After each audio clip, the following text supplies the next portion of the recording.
गणेश उत्सव के इस उल्लास में आज भारत की मेक इन इंडिया इस यात्रा में एक नया अध्याय जुड़ रहा है। ये make in India, make for the world हमारे उस लक्ष्य की तरफ एक बड़ी छलांग है। आज से भारत में बने इलेक्ट्रिक व्हीकल्स 100 देशों को एक्सपोर्ट किए जाएंगे। साथ ही आज हाइब्रिड बैटरी इलेक्ट्रोड मैन्युफैक्चरिंग भी स्टार्ट हो रही है। आज का ये दिन भारत और जापान की फ्रेंडशिप को भी नया आयाम दे रहा है। मैं सभी देशवासियों को, जापान को, सुजुकी कंपनी को बहुत बहुत बधाई देता हूं।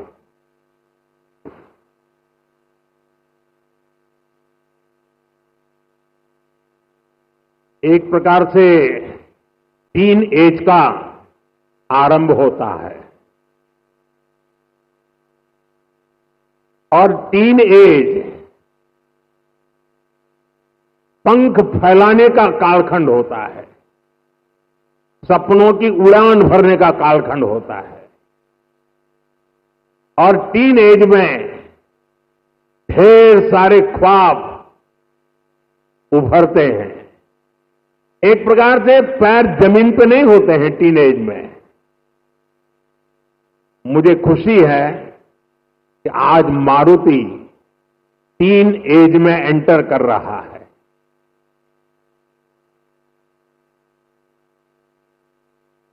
गुजरात का मारुति का टीन एज में प्रवेश यानी आने वाले दिनों में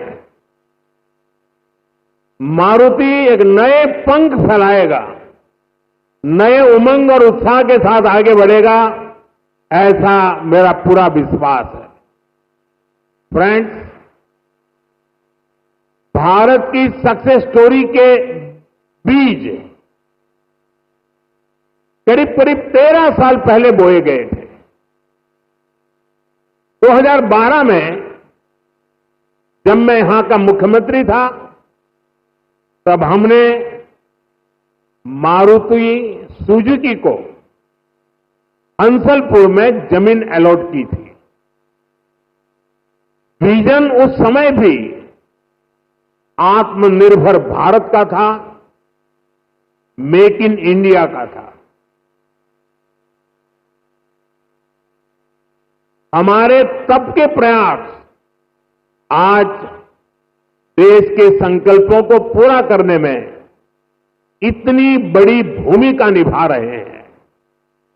साथियों, मैं इस अवसर पर स्वर्गीय ओसामू सुजुकी-सान को हृदय से याद करना चाहूंगा। हमारी सरकार को उन्हें पद्म विभूषण से सम्मानित करने का सौभाग्य मिला था। मुझे खुशी है उन्होंने मारुति सुजुकी इंडिया का जो विजन देखा था, वो आज हम इसके इतने बड़े विस्तार के गवाह बन रहे हैं। साथियों, भारत के पास डेमोक्रेसी की शक्ति है और भारत के पास डेमोग्राफी का एडवांटेज है। हमारे पास स्किल्ड वर्कफोर्स का बहुत बड़ा पूल है। इसलिए ये हमारे हर पार्टनर के लिए विन विन सिचुएशन बनाता है।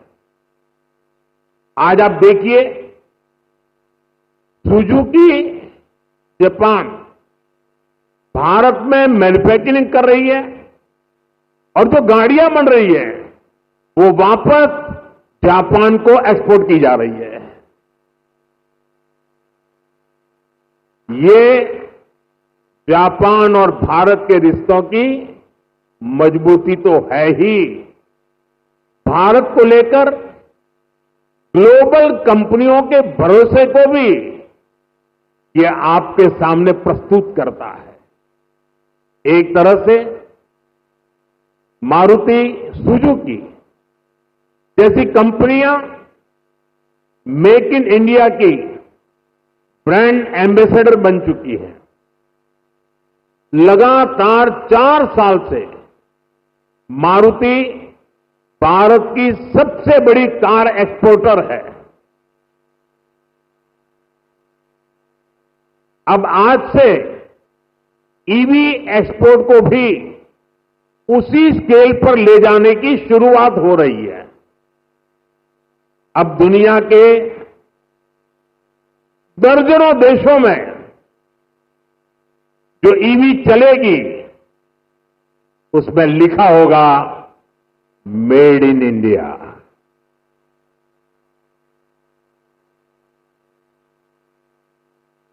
फ्रेंड्स, हम सब जानते हैं ईवी इकोसिस्टम का सबसे क्रिटिकल पार्ट बैटरी है।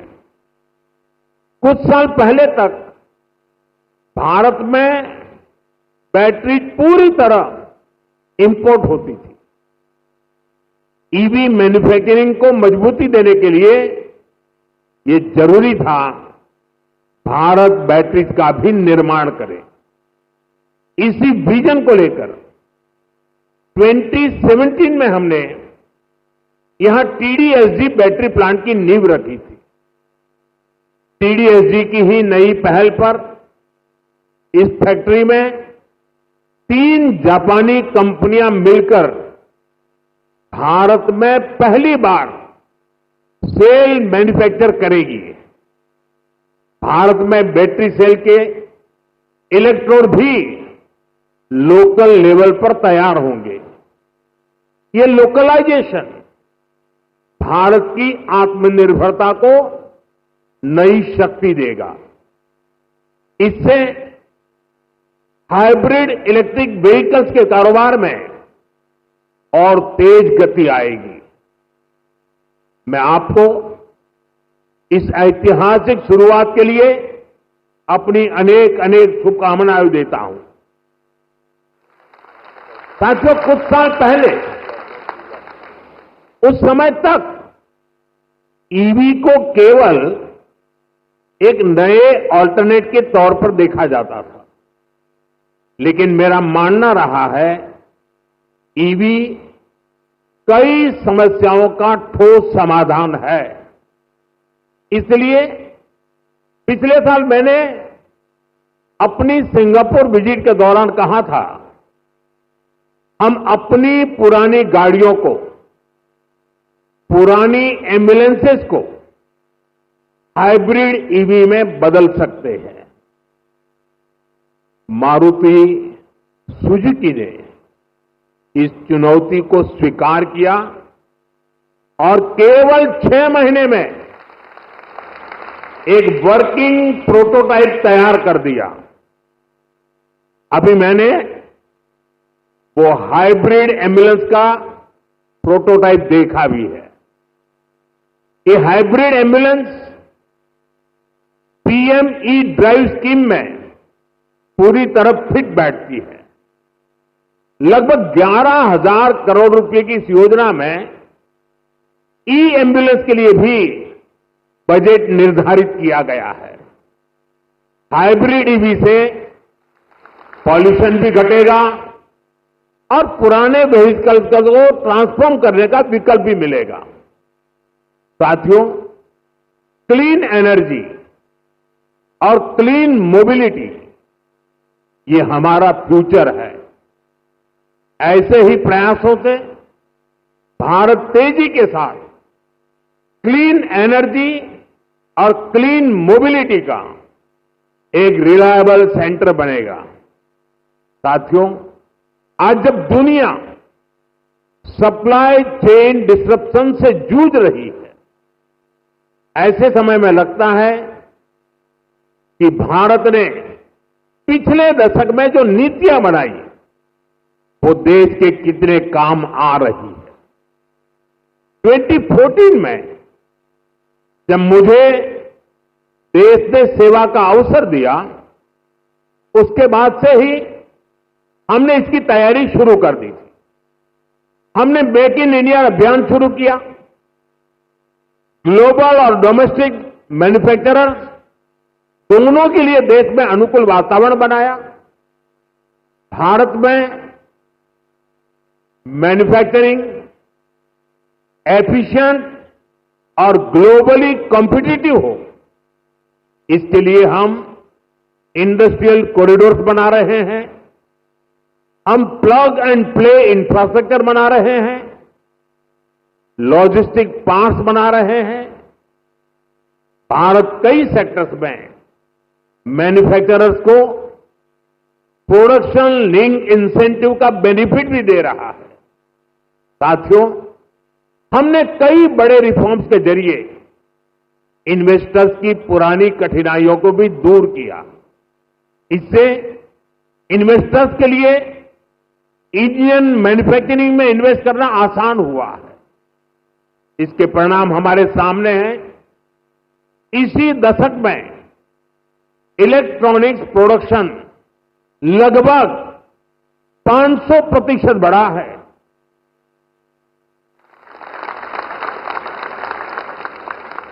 मोबाइल फोन प्रोडक्शन 2014 की तुलना में 2700% तक बढ़ गया है। डिफेंस प्रोडक्शन में भी पिछले दशक में 200% से भी ज्यादा की वृद्धि हुई है। ये सबसे आज भारत के सभी राज्यों को, हर एक राज्य को भी मोटिवेट कर रही है। उनके बीच रिफॉर्म्स को लेकर, इन्वेस्टमेंट को लेकर एक हेल्दी कंपटीशन शुरू हुआ है, जिसका लाभ पूरे देश को मिल रहा है। और मैंने हर मीटिंग में, व्यक्तिगत बातचीत में और सार्वजनिक रूप से सभी राज्यों को कहता रहा हूं कि हमें प्रोएक्टिव होना होगा, हमें प्रो डेवलपमेंट पॉलिसीज बनानी होगी, हमें सिंगल विंडो क्लियरेंस पर बल देना होगा,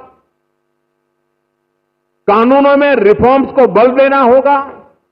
और ये कंपटीशन का जमाना है। जो राज्य जितनी तेजी से अपनी पॉलिसीज को नीट एंड क्लीन रखता है, इफ्स एंड बट्स के बिना रखता है, तो इन्वेस्टर का विश्वास बढ़ता है। इन्वेस्टर आने के लिए हिम्मत के साथ आता है। आज पूरी दुनिया भारत की तरफ देख रही है। ऐसे में कोई राज्य पीछे नहीं रहना चाहिए। हर राज्य ने अवसर लेना चाहिए। ऐसे कॉम्पिटिशन होगा, हिंदुस्तान में आने वाले इन्वेस्टर को सोचने में तकलीफ हूं कि मैं इस राज्य में जाऊं कि उस राज्य में जाऊं। इतना क्लियर कट होना चाहिए कंपटीशन। इससे देश को लाभ होने वाला है। और इसलिए मैं सभी राज्यों को निमंत्रण देता हूं कि आइए, रिफॉर्म की स्पर्धा करें, गुड गवर्नेंस की स्पर्धा करें, प्रो डेवलपमेंट पॉलिसी की स्पर्धा करें और हम 2047 विकसित भारत बनाने के लक्ष्य को तेज गति से पार करने में अपनी भागीदारी सुनिश्चित करें। फ्रेंड्स, भारत यहीं पर रुकने वाला नहीं है। जिन सेक्टर्स में हमने बेहतर परफॉर्म किया है, हमें उनमें और बेहतर करना है। इसके लिए हम मिशन मैन्युफैक्चरिंग पर जोर दे रहे हैं। आने वाले समय में हमारा फोकस फ्यूचरिस्टिक इंडस्ट्री पर होगा। सेमीकंडक्टर सेक्टर में भारत टेक ऑफ कर रहा है। देश में इसके 6 प्लांट्स तैयार होने वाले हैं। हमें सेमीकंडक्टर मैन्युफैक्चरिंग और आगे लेकर जाना है। साथियों, भारत सरकार ऑटो इंडस्ट्री के लिए रेयर अर्थ मैग्नेट की शॉर्टेज से जुड़ी कठिनाइयों के प्रति भी सजग है। इस दिशा में देश के सामर्थ्य को बढ़ाने के लिए हमने नेशनल क्रिटिकल मिनरल मिशन भी लॉन्च किया है। इसके तहत देश में अलग अलग जगहों पर 1200 से अधिक खोजी अभियान चलाए जाएंगे। क्रिटिकल मिनरल्स को तलाशा जाएगा। साथियों, अगले सप्ताह ही मैं जापान जा रहा हूं। भारत और जापान का रिश्ता केवल डिप्लोमेटिक रिलेशन से कहीं ऊपर सांस्कृतिक और भरोसे का रिश्ता है।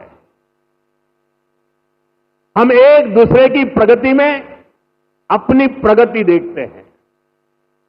मारुति सुजुकी के साथ हमने जो जर्नी शुरू की थी, वो अब बुलेट ट्रेन की स्पीड तक पहुंच चुकी है। भारत जापान पार्टनरशिप की औद्योगिक संभावनाओं को साकार करने की बड़ी पहल यहीं गुजरात से हुई थी। मुझे याद है, हमने 20 साल पहले जब वाइब्रेंट गुजरात समिट शुरू की थी, तो उसमें जापान एक प्रमुख सहयोगी था। आप विचार कीजिए, एक डेवलपिंग कंट्रीज का एक छोटा सा स्टेट, उसका इन्वेस्टमेंट समिट, और जापान जैसा डेवलप कंट्री उसका पार्टनर हो, ये दिखाता है कि भारत और जापान की नींव कितनी मजबूत है। और मैं आज जब ये वाइब्रेंट गुजरात की यात्रा की याद कर रहा हूं, तब मेरे मित्र यहां बैठे हैं। वो पहले भारत में एम्बेसडर हुआ करते थे 2003 में। आज वो भी यहां मौजूद है। अब वो रिटायर्ड हो गए हैं, लेकिन उनका भारत प्रेम, गुजरात प्रेम वैसा का वैसा है। मैं उनका भी स्वागत करता हूं।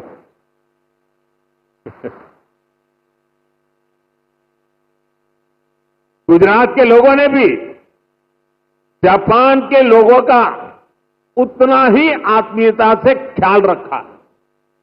हमने इंडस्ट्री से जुड़े रूल्स एंड रेगुलेशंस जापानी भाषा में प्रिंट करवा कर दिए।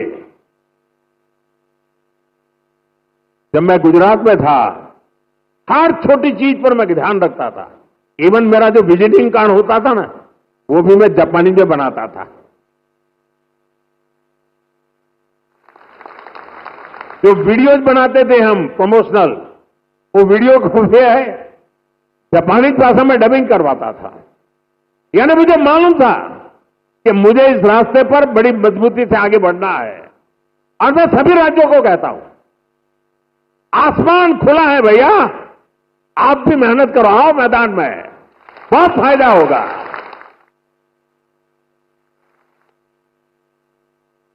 मुझे याद है शुरू में जब जापान के हमारे साथी आते थे, तो मैं नया उनकी निकटता मेरी बढ़ती चली जा रही थी, तो उनकी हर चीज को मैं समझ पाता था। मैंने देखा है कि जापानी लोगों का एक नेचर है कि उनको अपना जो कल्चरल इकोसिस्टम है, वो उनकी पहली प्राथमिकता होता है। उसमें जापानी फूड चाहिए। जैसे गुजरात के लोग हैं ना, उनका भी ऐसा ही है। वे गुजरात में कहीं सैटरडे संडे को कहीं न कहीं रेस्टोरेंट में खाने की आदी हैं, तो वहां जाएंगे तो मैक्सिकन फूड मांगेंगे, इटालियन फूड मांगेंगे। लेकिन गुजरात के बाहर कहीं जाएंगे तो गुजराती फूड खोजते रहते हैं। मैंने देखा जापान के लोगों का भी ये स्वभाव है, और इसलिए मैंने यहां जापानी क्विजीन की व्यवस्था कराई। मैंने उसकी एक होटल चेन को बुलाया। मुझे पता है बाद में मुझे बताया गया कि भाई जापान के लोग हैं, गोल्फ के बिना तो नहीं चल सकता। मैंने उसको भी प्राथमिकता दी और अपने जापानी साथियों को ध्यान में रखते हुए हमने, जो गुजरात में गोल्फ का नामो निशान नहीं था, 7-8 नए गोल्फ कोर्स डेवलप किए। देखिए, विकास करना है, इन्वेस्टमेंट लाना है, दुनिया को आकर्षित करना है, तो हर बारीकी पर देखना पड़ता है। और हमारे देश में कई राज्य हैं जो करते हैं। जो राज्य पीछे हैं, मेरा उनसे आग्रह है कि आप भी हर बारीकी को अवसर समझिए और विकास की नई दिशा पकड़िए। इतना ही नहीं साथियों, हमारे स्कूल में, हमारे कॉलेजेस में, हमारी यूनिवर्सिटी में बहुत बड़ी मात्रा में जापानी भाषा सिखाने को प्राथमिकता दी जा रही है। बहुत सारे जापानी भाषा सिखाने वाले टीचर्स आज गुजरात में भी है। कई स्कूलों में जापानी भाषा सिखाई जा रही है। साथियों, हमारे इन प्रयासों से भारत जापान के बीच पीपल टू पीपल कनेक्ट बहुत बढ़ रहा है। स्किल और ह्यूमन रिसोर्स से जुड़ी एक दूसरे की जरूरतों को भी हम पूरा कर पा रहे हैं। मैं चाहूंगा मारुति सुजुकी जैसी कंपनियां भी इस तरह के प्रयासों का हिस्सा बने और यूथ एक्सचेंज जैसे प्रयासों को बढ़ाएं। साथियों, हमें इसी तरह आने वाले समय में सभी अहम क्षेत्रों में आगे बढ़ना है। मुझे भरोसा है हमारे आज के प्रयास 2047 के विकसित भारत की इमारत को नई बुलंदी तक लेकर जाएंगे। और मुझे भरोसा है कि जापान इस लक्ष्य की प्राप्ति में हमारा भरोसामंद पार्टनर बनकर साथ चलता रहेगा। हमारी दोस्ती अटूट रहेगी। और मैं तो कभी कभी कहता था कि जहां तक जापान और भारत का रिश्ता है, ये मेड फॉर ईच अदर वाला रिश्ता है। मैं आज विशेष रूप से मारुति को बहुत बहुत शुभकामनाएं देता हूं। और अभी तो ये टीन एज की शुरुआत है। आपको पंख फैलाने हैं, नए सपने बुनने हैं। आपके संकल्पों के लिए, उसकी पूर्ति के लिए हम पूरी शक्ति से आपके साथ हैं। इसी विश्वास के साथ आत्मनिर्भर भारत के अभियान को हम सब आगे बढ़ाएं, वोकल फॉर लोकल बने, स्वदेशी ये हमारा जीवन मंत्र बनना चाहिए। दोस्तों, गर्व से स्वदेशी की तरफ चल पड़ो।